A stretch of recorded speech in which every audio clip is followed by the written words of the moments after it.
we're not going to be dancing, but we will be solving world problems.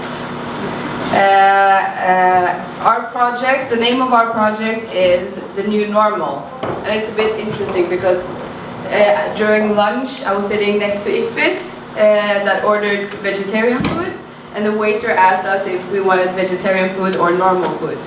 Just interesting with normal. So the challenge that we will solve with our project is how can we increase the use of non-Western minority voices on Norwegian mainstream media issues. Get the bass guitar out of your basement and meet me over at my house. What? We don't have a bass guitar. Your family's black, Hogan. There's bound to be a bass guitar in your basement somewhere.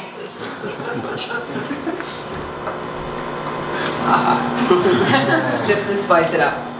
Okay, so the problem. Non-Western minority voices are only consulted on issues that are seen to be specifically related to them and seldom on more general Norwegian issues. So, our problem again, how do we convince mainstream media to use non-Western minority voices? And I think next is also video. Yeah. Reza Aslan was a Christian but converted back to the faith of his forefathers. It's Islam. He has now written a book about Jesus. The book has become controversial as it calls into question some of the core tenets of Christianity. And the book is called Zealot, The Life and Times of Jesus of Nazareth. And Reza joins me now from Los Angeles. Welcome. Thank you for having me. Well, this is an interesting book. Now, I want to clarify, you're a Muslim, so why did you write a book about the founder of Christianity? Well, to be clear, I am a scholar of religions with 4 degrees, including one in the New Testament and fluency in Biblical Greek, who has been studying the origins of Christianity for 2 decades, who also just happens to be a Muslim. So it's not that I'm just some Muslim writing about Jesus. I am an expert with a PhD in the history of religions. But I've been obsessed with Jesus. It's still a good question. Why would you be interested in the founder of Christianity? Because it's my job as an academic of religion, including the New Testament. That's what I do for a living, actually. It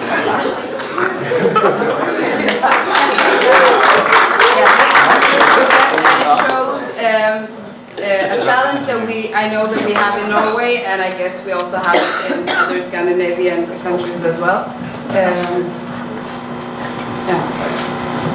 Because if you're a Muslim, you can only be a Muslim. So our strategy in this project is a 3-part strategy. The first is to build story database. To show, I have a problem pronouncing visualization. That's fine. And then we will build tools to help newsrooms find and want to find, which is an important addition, minority voices. And third part is a PR campaign to identify problem areas and to raise awareness around them. So the project plan, so first part, again, identifying databases. So we will basically go through and scrape Norwegian newspapers to collect and gather the data. We will set up a meeting with me and Code for Africa, which is Chris's organization, and then build data viz and write stories. And then, I don't know if you want to say anything. Yeah, okay. And then we will try to get actual tech tools. The first thing we were talking about was an app to try, or a network to try to gather, to make access to experts with minority background more accessible to newspapers, for instance, or to different organizations. And we were also talking about building a kind of a toolkit for journalists, so that they can have, it's almost like a checklist. So after you've done your work, you can check if you've done everything right. And of course, it's natural to try to find donors and partners to do this project. And then for the social campaign part, or PR campaign, we've named it No All White Panels campaign now, which is a social media campaign that we're actually doing now in Norway, which is to try to, or we comment different events that talk about topics without including minorities. So for instance, yesterday was an all-male panel we saw, and that would be a typical thing we would hashtag with our social campaign. And we would try to politicize, the lack of voices in specific instances. But finally, which is linked to the second part of the strategy plan, is we will try to provide solutions and motivations for media organizations. So that means we will try to make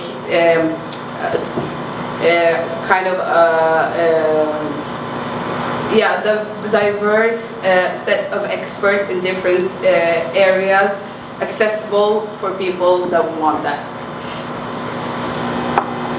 And this is 1 minute. I think this box and talk very fast in English, and also because it's got the word visualizations many times, so speed up. So this is an example of how visualizations we're going to do, and the idea about this is to actually be able to show people what the problem is rather than just tell them what the problem is. First one's going to be minority voices over time, measured against topics. So when do they call minority people in, and what are the topics that they talk about? Second one is minority voices over time measured against news events. So are, for example, Muslims only called in when there's some kind of terrorist activity, or are there other events which drive the desire to include minorities in the news voice?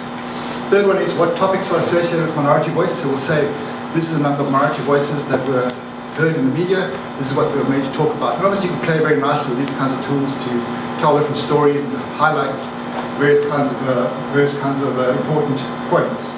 And the fourth one is we're going to show minority voices compared to population percentage over time. So if there's 32% minorities in Norway, in Oslo, what percentage of voices were in the media at a certain time, tagged against what the percentage of the population was, but was a minority, and just see how that works out. Okay, so phase 2 of this project is, I'm gonna do it really fast. Choose partner countries to roll out the same technology with local data. So we're talking about doing Sweden first, but then potentially also find an African country to cooperate with, where they can use the same system. And secondly, we could apply, the goal is to apply the same strategy to different areas. So another thing that I've been working a bit with in Norway is representation of minorities in movies and the roles that they play. Is it normally stereotypical? How are they represented? Are they represented at all, etc.? So we can use the same tools in other areas. The end. All right.